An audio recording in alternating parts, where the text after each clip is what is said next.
It's a savage nation, and few understand that as well as my next guest, Dr. Michael Savage. He's a podcast host and author of Our Fight for America, The War Continues. Dr. Savage, thank you as always for joining us on this Saturday night. Thanks, Mike. It's the high point of my week next to the Thursday night Newsmax show. Absolutely. Well, Dr. Savage, you talk often about the raging crime rate in Biden's America that is just really out of control. Everyone is feeling the impacts of America's lawlessness. Starbucks now announcing it will be closing 16 stores by the end of the month, including 6 in the Seattle and Los Angeles areas, after workers there have reported a sharp rise in crime, such as incidents of drug use in the bathrooms in some of those Starbucks locations on those premises. A lot of businesses like Starbucks, though, Dr. Savage, supported Black Lives Matter, which, as we know, tore America's cities apart in 2020. What is your reaction to this story coming out of Starbucks this week? Ultra tolerance is killing us. Now, 20 years ago, when I said that, some understood me. And I talked about an analogy in nature of a strawberry. A strawberry has barbs on its berries, meaning little thorny things. And that's to protect it from insects eating out the fruit of the strawberry. Well, the police are our barbs on the berries. The military are the barbs on our berries. And when we remove the barbs on our berries, which we have done by attacking police, mainly through the criminal organization Black Lives Matter and other such organizations, what happens is they eat the fruit of America, and they eat it till there's nothing left. Ultra tolerance is killing us. So the question is, what's the solution? There's always a solution to a problem. And the solution is reopen the mental hospitals. I know that people say, wait a minute, they're not all mentally ill. Well, what would you call that? Mentally healthy? Seeing people with needles in their arms in the streets of San Francisco, Seattle, Portland, Washington, New York? They're mentally ill. We need to give them the care they need. So we need to build new mental hospitals, reopen the mental hospital. People say, well, wait a minute now, that's going to be very expensive. But we've lost our cities. And without our cities, there's no nation left. There's a point of no return. I don't think we have reached it yet. We need to reopen the mental hospitals. We need to crack down on the so-called homeless, which is a misnomer. By the way, homeless implies everyone is entitled to a home. Well, let me tell you something. I had to work 25 years to buy my first home. Nobody gave it to me. I didn't inherit it. I worked and I saved. Therefore, I was not homeless. So these people cannot take care of themselves. So it falls upon society to take care of them. That means we control the care, not them. No, you can't crap in a mailbox. No, you can't drop your pants down and defecate in front of a restaurant window. I'm sick of it. This was once the most beautiful city on earth, San Francisco. I'm a New Yorker by birth. I moved here in '74. I fell in love with the city. It was extremely tolerant, which was beautiful. You know, let people do what they want, laissez-faire. I've always believed in that. But when you become so tolerant that you will tolerate anything, what you have is what you now have. You have Starbucks turned into toilet bowls. And what's astonishing here is that occasional cortex, some would call her something else, ocasio-cortex. I call her occasional cortex because her brain only works part-time. When it was first announced Starbucks was going to close in certain cities, she had the nerve to say they were closing it because of economic reasons. That's not exactly what's happening here. They've turned them into toilet bowls, and the employees are terrified to go to work. Number 2 story, 7-Eleven stores closing around America. Robberies, murders, 7-Eleven franchises across Los Angeles are closing because of murders. Okay? Tolerance, ultra tolerance of crime because of the George Soros-funded district attorneys who are working for the criminals. I don't know how many times I have to say this, Mike. You know, people say, gee, I wonder why they're so tolerant, these DAs. Hasn't anyone seen the movie with Jack Nicholson called The Departed, where the criminal gangsters, the gangs, put their own people into the police departments to tip them off as to what the police would be doing?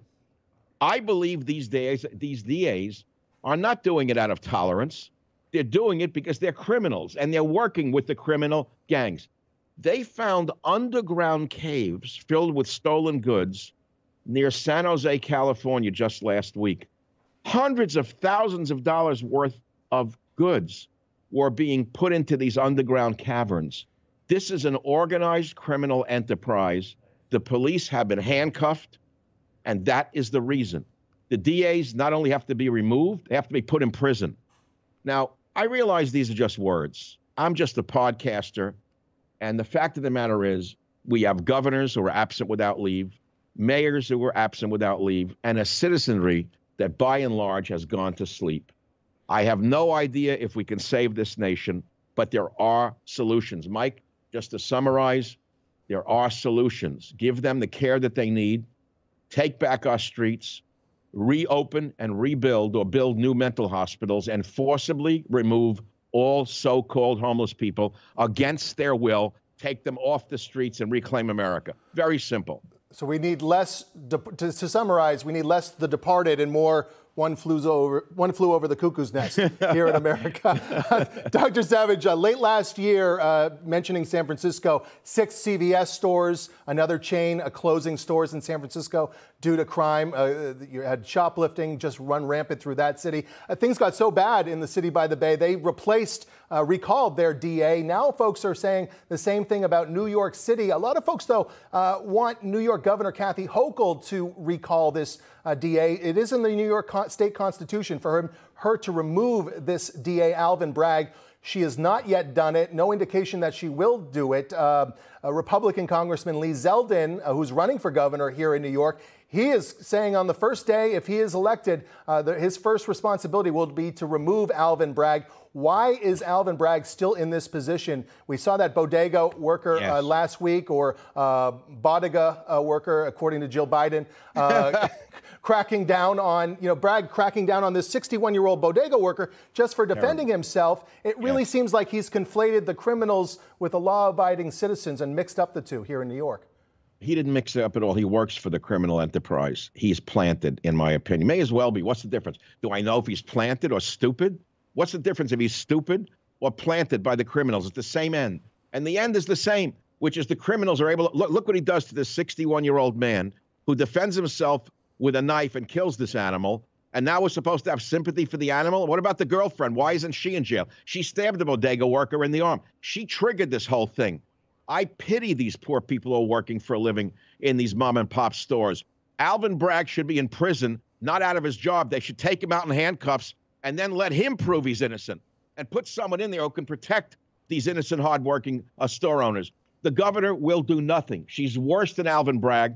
She's exactly part of the same problem. And unless there's a wholesale overturning of these left-wing fanatics on the state, local, and national level, this is going to get worse before it gets better. Reopen the mental hospitals, start by putting the homeless in the mental hospitals and give them the care that they need, and do it against their will. And when the ACLU complains, which they will, put the ACLU into the mental hospitals with them. That's where they belong, to put it very mildly. Michael, Joe Biden created a lot of problems with Democrats who are now still crying about his 1994 crime bill. Why does Joe Biden get a pass when it comes to his past and how he handled crime back in the 90s as a senator with Democrats? Joe Biden's a very, very good politician.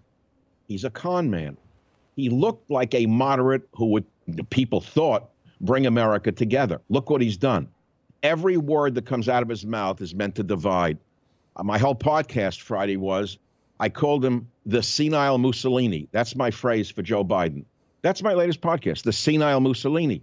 The man is a Mussolini. He's a dictator. He has turned America upside down and torn it in half. And it's not by accident. It's a divide and conquer strategy. Now he's in Saudi Arabia begging for them to pump oil when we were once we were gasoline independent, oil independent under Donald Trump. How does this happen? We have enough oil and fracking in this country to be energy independent. Everybody knows this. And we have this thing called a president, the senile Mussolini, begging the Arabs to pump oil again. It's like suddenly it's 1973. He's turned the country back 50 years, Mike. Yeah, it really feels like that. It doesn't look like much of anything will come out of this Saudi Arabia trip either this week. Dr. Michael Savage, thank you as always for your time on a Saturday night. Appreciate it. Great show. Thank you, Mike. Always a pleasure.